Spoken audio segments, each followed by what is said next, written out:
हम चैतन्य चरितामृत के आदि लीला के फर्स्ट चैप्टर के 92 वर्स को आज देखने जा रहे हैं। देखेंगे, प्लीज सिंग विथ मी।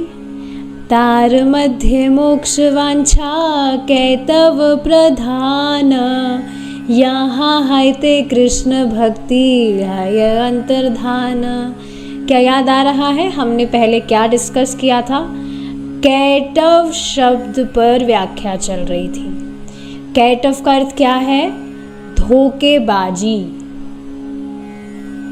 तो धर्म, अर्थ, काम, मोक्ष, ये सब जो वांछाएं, ये जो इच्छाएं हैं, ये वास्तव में व्यक्ति के लिए धोखेबाजी है। उसके बाद में हमने श्रीमद् भागवतम का ये श्लोक भी डिस्कस किया था, जिसमें हमने समझा था कि श्रीमद् भागवतम एकमात्र ऐसा ग्रंथ है जो सभी शास्त्रों का सार है, और श्रीमद् भागवतम में से जितने भी कैटव, जितने भी धोखेबाजियां हैं, उन सभी का प्रोजित, यानी कि अच्छी तरह से, ओजित का मतलब होता है बाहर निकाल देना, और प्र, उसके आगे प्र लग गया, प्रोजित, तो बहुत अच्छे से बाहर निकाल देना। तो उसी की कैटव शब्द की व्याख्या आगे चल रही है। देखिए, तार मध्य मोक्ष वांछा कैतव प्रधान। तार मध्य यानी कि उनके बीच, किनके बीच? चार चीजें जो हमने देखी, धर्म, अर्थ, काम और मोक्ष, इनके बीच में जो मोक्ष वांछा, मोक्ष की जो वांछा है, मोक्ष की जो इच्छा है, यह है कैतव प्रधान। ये सबसे बड़ी धोखेबाजी है। जहां है ते कृष्ण भक्ति है अंतर्ध्यान, जहां पर भी मोक्ष की कामना आ गई तो वहां पर कृष्ण भक्ति तो गायब ही हो जाएगी, अंतर्धान। कृष्ण भक्ति प्राप्त नहीं हो पाएगी। पता है क्यों? बहुत इंपॉर्टेंट चीज है। देखिए, एक तो इसमें बताया जाता है कि अगर कोई व्यक्ति भुक्ति और मुक्ति से मान गया तो भगवान फिर उसको भक्ति नहीं देते हैं। क्यों? क्योंकि उसको चाहिए ही नहीं भक्ति। वो भुक्ति यानी कि भोगों में, और मुक्ति यानी कि मोक्ष से ही वो संतुष्ट हो रहा है। तो फिर ठीक है, भगवान फिर छुपा लेते हैं, भक्ति नहीं देते उसको, कि भाई ठीक है, तुम भोग प्राप्त करके और मोक्ष प्राप्त करके खुश हो रहे हो, संतुष्ट हो रहे हो, तो भगवान काहे को उसको भक्ति देंगे? भक्ति जिसको चाहिए उसी को तो देंगे ना। ऐसा नहीं है कि भगवान जबरदस्ती किसी को भी कुछ भी दे देते हैं। जीव की इच्छा अनुसार भगवान उसको प्रदान करते हैं। जीव एकमात्र इच्छा करने के लिए स्वतंत्र है, और जीव की जैसी इच्छा होती है अनादिकाल से भगवान उसको वैसे ही सब कुछ अरेंज कर देते हैं। अब फाइनली कोई व्यक्ति भक्ति के मार्ग में आया है, तो जब वह भक्ति की इच्छा करेगा तब उसको भगवान भक्ति देंगे। और भुक्ति मुक्ति में वो संतुष्ट हो रहा है तो ठीक है, फिर भगवान वही दे देंगे, उसको टाल देंगे। इस पर परम पूज्य वृंदावन चंद्र महाराज बता रहे थे, कल प्रभु जी ने कल ही शेयर किया था एक लेक्चर, उसको प्लीज सुनिएगा आप। शुरू में मुझे वो सुना हुआ लग रहा था, पर वो सुना हुआ नहीं था, वो नया था लेक्चर। तो इसमें परम पूज्य वृंदावन चंद्र महाराज बता रहे थे कि हम भक्ति कर रहे हैं तो उसका फल कुछ और नहीं है। भक्ति का फल भक्ति ही है। व्यक्ति भक्ति कर रहा है किस लिए? ताकि उसे भक्ति प्राप्त हो, भगवान की शुद्ध भक्ति प्राप्त हो। तो अब कोई भुक्ति मुक्ति की कामना में फंसा रह गया तो भक्ति गायब हो गई कि नहीं? इसके अलावा एक और बात बताई जाती है कि अगर व्यक्ति मोक्ष की प्राप्ति उसको हो गई तो मोक्ष प्राप्ति के बाद होता क्या है? वो सायुज्य में ही टंगा रहता है। ना उधर भगवान होते हैं, ना उसकी कुछ इंद्रियां होती है जिससे वो कुछ भोग कर सकता है, और भक्त तो वहाँ पर होंगे ही नहीं प्रीचिंग करने के लिए जिसको बता सके अरे भाई क्यों पड़े हो यहाँ पर तुम। बस ऐसे ही वो पड़ा रहता है और बहुत टाइम तक इस तरह से वो पड़ा रहता है।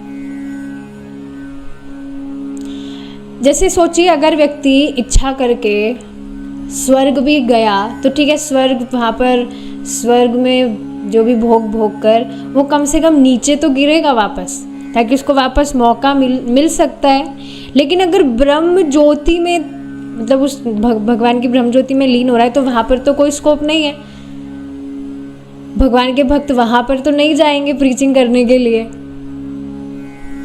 तो ये जो ब्रह्म ज्योति में लीन होना, मोक्ष का अर्थ ही है कि वह भगवान की ब्रह्म ज्योति में लीन होना चाहता है। इसको आध्यात्मिक आत्महत्या माना जाता है।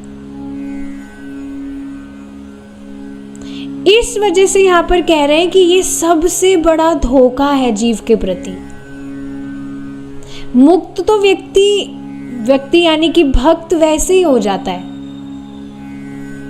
मुक्त होने का भी देखिए अर्थ क्या है, इसको भी एक माता जी ने अभी कुछ दिन पहले ही, प्रभु जी कहीं बाहर गए थे तो वहाँ पर उन्होंने क्लास ली थी, तो वहाँ पर पूछा था कि मुक्ति का मतलब क्या है। तो देखिए वास्तव में भक्तों के लिए मुक्ति का मतलब है, वास्तविक जो मुक्ति है उसका अर्थ है कार्मिक रिएक्शन से मुक्ति। जो ये कर्म बंधन में व्यक्ति फंसा हुआ है अनादिकाल से, जो कारण बन रहा है उसके अगले जन्म का, इससे मुक्त होना, यह है वास्तव मुक्ति। तो अभी आप मुक्त ही हैं, आप भगवान के बारे में सुन रहे हैं, जब आप भगवान का नाम जप करते हैं, भगवान का प्रसाद पा रहे हैं, जो भी सेवा आप भगवान से रिलेटेड करते हैं उस समय आप मुक्त हैं। ये वास्तविक मुक्ति है भक्तों के लिए कि माया से दूर, माया का संपर्क नहीं। तो भगवान में जाकर लीन होना ये वास्तव में बिल्कुल भी अच्छी बात नहीं है। इस वजह से तत्व सुनना बहुत ज़्यादा ज़रूरी है। नहीं तो लोगों से यही सुनने को मिलता है कि हाँ भगवान में लीन होना है, भगवान से एक होना है, लीन होना है, यही है जीवन का गोल।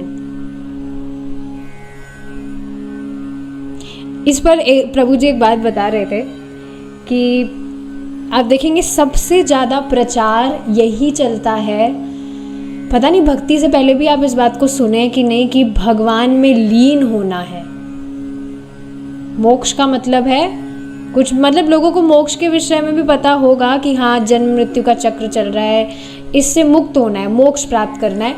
तो लोग यही बात जानते हैं, मोक्ष का अर्थ भगवान में लीन होना, यही है जीवन का लक्ष्य। तो वास्तव में हम लोगों की जो प्रीचिंग है वो कमज़ोर है। इतना जम के मतलब प्रचार किया जाना चाहिए कि कोई सामान्य व्यक्ति है उसको भी कम से कम जीवन का गोल तो मालूम हो कि भाई जो इस मनुष्य जीवन का उद्देश्य है वो तो वैकुंठ जाना है। कोई सामान्य व्यक्ति बीड़ी भी क्यों ना फूंक रहा हो, उसको भी पूछा जाए जीवन का उद्देश्य क्या है, तो उसके मुख से भी निकले कि देखो जीवन का उद्देश्य तो वैकुंठ जाना है। जैसे वो खुद उसके लिए प्रयास नहीं कर रहा है, पर कम से कम उसको मालूम हो कि हाँ जीवन का उद्देश्य है भगवान के वैकुंठ धाम लौटना। इस तरह से जब मतलब इस तरह से सभी लोगों को जब मालूम हो, तब जाकर समझना चाहिए कि हाँ बढ़िया ढंग से प्रचार हो रहा है। ये तो वास्तव में हमारा प्रचार कमज़ोर है, प्रीचिंग कमज़ोर चल रही है। तो इस तरह से प्रभु जी बता रहे थे। एनीवेज, तो ये बात आप समझ पा रहे होंगे कि ये जो मोक्ष की इच्छा है ये सबसे बड़ा धोखेबाजी है जीव के लिए, कि वहाँ पर भगवान की भक्ति गायब। आगे देखिए, प्रशब्देन मोक्षाभिसंधिर अपि निरस्त इति, ये शिला विश्वनाथ चक्रवर्ती के द्वारा है। इसमें देखिए क्या बताया जा रहा है, प्रशब्देन, प्रशब्द मोक्षाभिसंधिर अपि निरस्तः, कि ये जो प्र शब्द है, कौन सा प्र शब्द, जो हमने श्रीमद् भागवतम में देखा, यहाँ धर्मः प्रोजित प्रओजित, तो यहाँ पर जो प्र शब्द आया है, ओजिता का मतलब प्रोजिता का मतलब आप समझ रहे हैं ना, ओजित मतलब साफ करना और प्रोजिता मतलब बहुत अच्छे से साफ कर देना। तो प्र मीन्स बहुत अच्छे से साफ कर देना, और प्र शब्द का अर्थ हुआ कि बहुत अच्छे से साफ कर देना मतलब कि ये जो मोक्ष की इच्छा है इसको भी निरस्त कर दिया गया है। ये बात यहाँ बताई जा रही है, मोक्षाभिसंधिर अपि निरस्तः इति। इस प्र शब्द ने मोक्ष की इच्छा को भी निरस्त कर दिया है। केवल भगवान की भक्ति कर रहे हैं तो यही चाह रहे हैं कि हमारी भगवान में भक्ति ही बढ़े, और ये बात व्यक्ति को सिर्फ और सिर्फ श्रीमद् भागवतम पढ़कर ही समझ में आ सकती है, क्योंकि सिर्फ श्रीमद् भागवतम ही एक ऐसा ग्रंथ हुआ है जिसमें सारी चीटिंग बाहर करके वास्तविक जो जीवन की कल्याण में वस्तु है शिवदम, वह प्राप्त की गई है।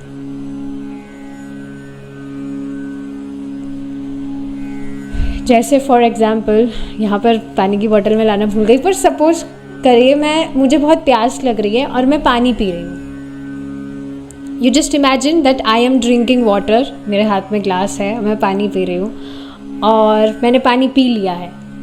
मैंने पानी क्यों पिया है, किस उद्देश्य से पानी पिया? स्पष्ट है, प्यास बुझ जाए इस उद्देश्य से मैंने पानी पिया। अब इसके अलावा भी अगर मैं सोचूं कि मैं पानी किसी और उद्देश्य के लिए पी रही हूँ तो ये मेरी मूर्खता मानी जाएगी कि नहीं? जैसे मैं सोचूं कि भाई मैं पानी पी रही हूँ ताकि मेरे बाल बढ़ने लगे या मेरी हाइट बढ़ जाए, इस वजह से मैं पानी पी रही हूँ, तो ये एकदम मूर्खता होगी कि नहीं? तो उसी तरह से कोई भी व्यक्ति भगवान की भक्ति कर रहा है, उसका उद्देश्य केवल और केवल भगवान को संतुष्ट करना होना चाहिए। अगर वह किसी और उद्देश्य से भक्ति कर रहा है तो जो प्रॉमिस्ड सुख है वो उसको प्राप्त नहीं हो पाएगा। ये सूत्र, ये फॉर्मूला अगर समझ में आ गया तभी हम भक्ति में सुखी हो सकते हैं। एक बार फिर से इस बात को समझिए, बहुत बहुत इम्पॉर्टेंट चीज़ है ये, प्लीज़ ध्यान से सुनिए इसको। जब व्यक्ति भक्ति कर रहा है और बदले में वो कुछ नहीं मांग रहा, ना तो वो कोई भौतिक भोग मांग रहा है ना वो मोक्ष मांग रहा है, तब जाकर भगवान उसको भक्ति का असली सुख देने लगते हैं। And now because he is satisfied serving Lord, तो फिर उसे और कुछ भी नहीं चाहिए। और इसको एकदम स्टार्टिंग से ही समझ लेना चाहिए, एटलीस्ट समझ में आना चाहिए, ताकि मालूम रहेगा कि भाई मुझे भक्ति करनी क्यों है। भक्ति करना, भक्ति प्राप्त करने के लिए भक्ति करना, भगवान का प्रेम प्राप्त करना, भगवान के धाम प्राप्त करना, इन सब में कोई भेद नहीं है। ठीक है, एक बार इस पर एक और मैं बात बताना चाहती हूँ। इसमें बताया गया था, एक एग्जाम्पल से फिर रुकेंगे यहाँ पर। एक बार शायद कोई सन्यासी थे या कोई भक्त थे, उन्होंने कुछ बच्चों से पूछा कि अगर आपके सामने भगवान आ जाए तो आप उनसे क्या मांगेंगे। तो हर कोई बच्चा अपनी अपनी इच्छा व्यक्त कर रहा था। भगवान आ गए तो मैं ये चाहूँगा, मैं भगवान से ये प्रार्थना करूँगा, मैं ये चाहूँगा, मैं वो चाहूँगा।